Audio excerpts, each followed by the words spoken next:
Hi everyone, welcome to Cooking with Divya. Today we're going to be cooking pasta with chicken and vegetables, and this is going to represent the process of gluconeogenesis. To give you an overview of what the process entails, gluconeogenesis is the process by which the body makes glucose. And in this process, primarily it involves pyruvate being converted into glucose through a system of enzyme-catalyzed reactions. So let's go through a couple of basic things that you should know before we jump into cooking. So first, gluconeogenesis is an anabolic pathway. It is used to synthesize glucose from amino acids or lactate. Another thing is it also requires energy, and energy will be in the form of ATP as well as GTP. In total, we will be using 6 ATP to produce glucose. Another thing is that gluconeogenesis can be considered as the reverse of glycolysis. However, there are a couple of steps where there might be exceptions to this rule, and we'll go through that as we cook. Lastly, it's very important, this process is really important in the biology of our system because our brain as well as our red blood cells require this to synthesize glucose. And lastly, this process primarily takes place in the liver, and it actually first starts off in the mitochondria.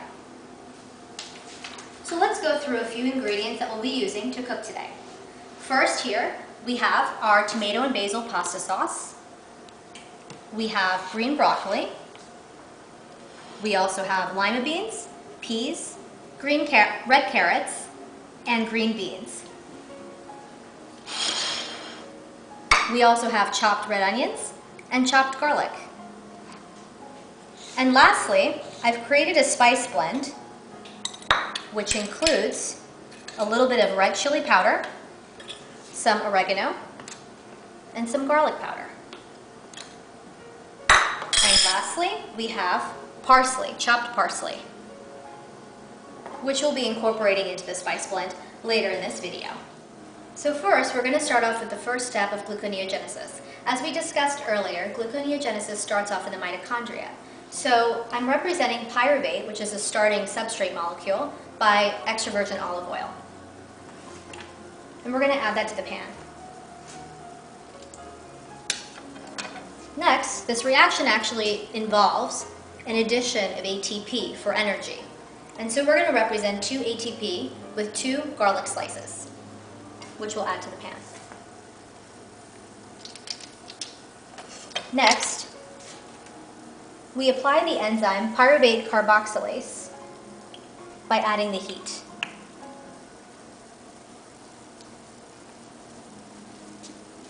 And as we do that, we'll form oxaloacetate, known as OAA for short.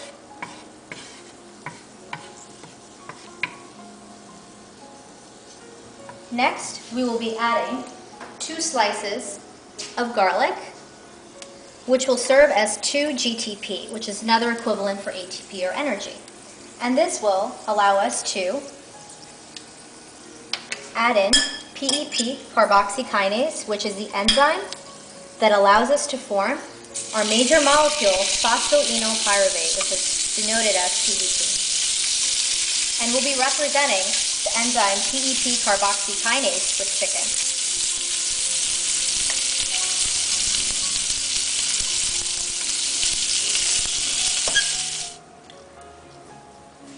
So here we have phosphoenolpyruvate, PEP, and now we're going to be adding a little bit of water to the mix, as well as the enolase enzyme, which we'll be representing with green peas.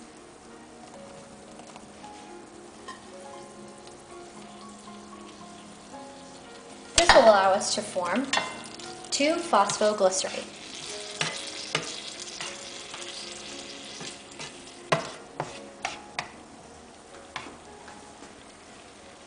Next, we will be applying the enzyme phosphoglycerate mutase, which we'll be representing with orange carrots.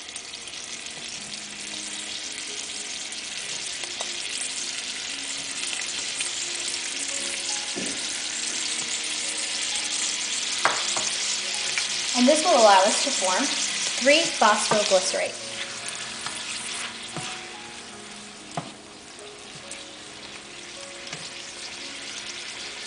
Next, we will be adding 2 ATP, which will be represented by 2 garlic slices.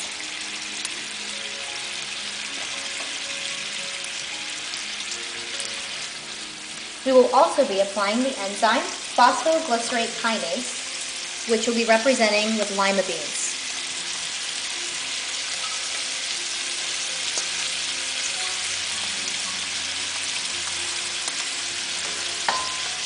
This will create 1,3-bisphosphoglycerate. In this reaction step, we also have the involvement of NADH, which is a type of electron carrier. We'll be representing NADH with parsley.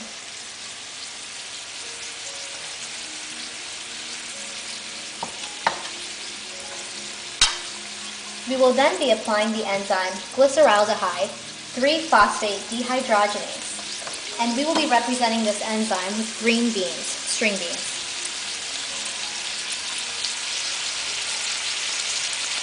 In the end, we will get the formation of glyceraldehyde 3-phosphate from this reaction step.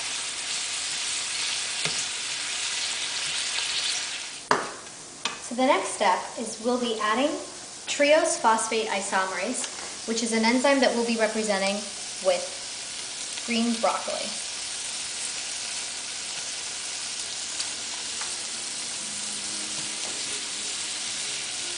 This will allow us to form dihydroxyacetone phosphate, which is also abbreviated as DHAP.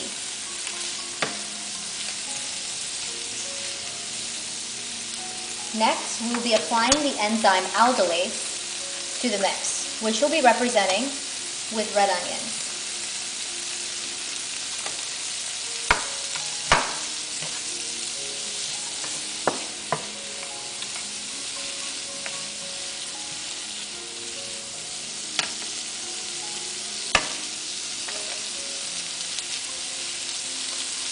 This will allow us to form fructose 1,6-bisphosphate.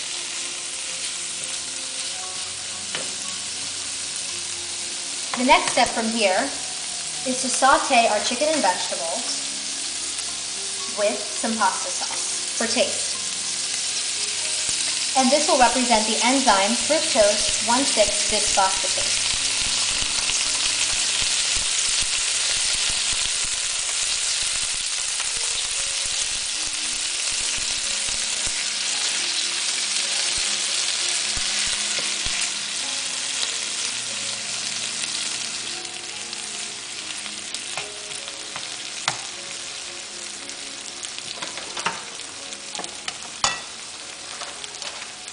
This will allow us to form fructose 6-phosphate, which is represented by this.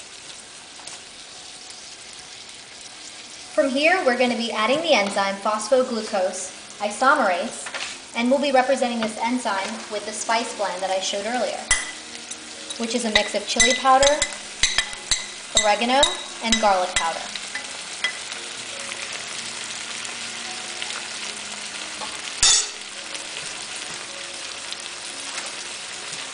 This will allow us to form glucose 6-phosphate.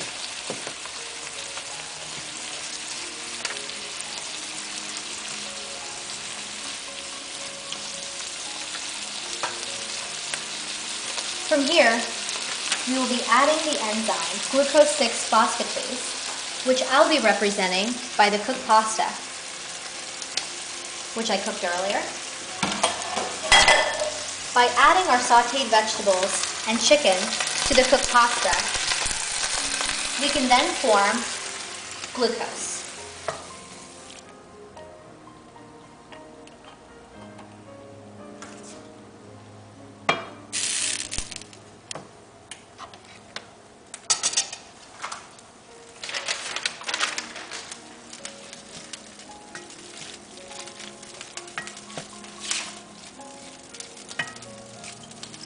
With the addition of this enzyme, we will also be adding a little bit of water, as this is what's involved in gluconeogenesis.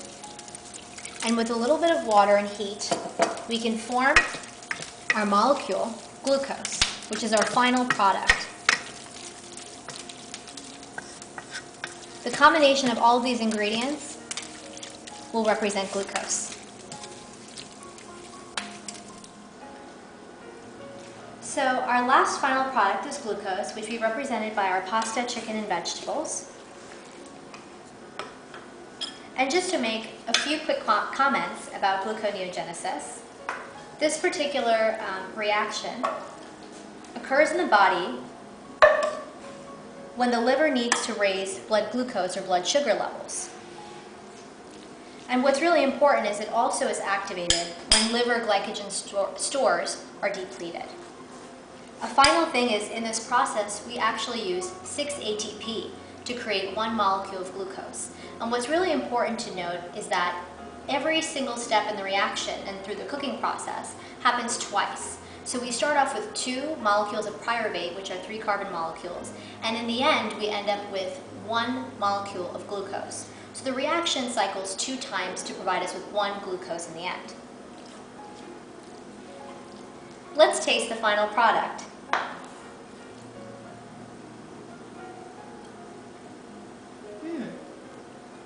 This is really good.